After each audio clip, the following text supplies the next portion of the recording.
Tingnan natin dito sa kanyang fuse location. Ito yung kanyang cover. Dito yan banda. Buksan lang natin to. At ayan, makikita na po natin yung kanyang location. Then dito sa kanyang fuse level, makikita natin yung mga designated fuse. So yung fuse ng turn signal at hazard ay pang number 26. So ayan, tignan natin dito.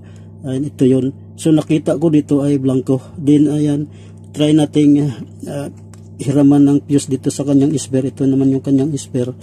At ikabit natin. Pagka gumana yan, ibig sabihin, ang problema lang ay walang fuse. Pero pag ikabit natin to at pumutok, pagka itry nating pagganahin, maaari pong shorted, mayroong shorted sa linya. So ayan, nakakabit na siya.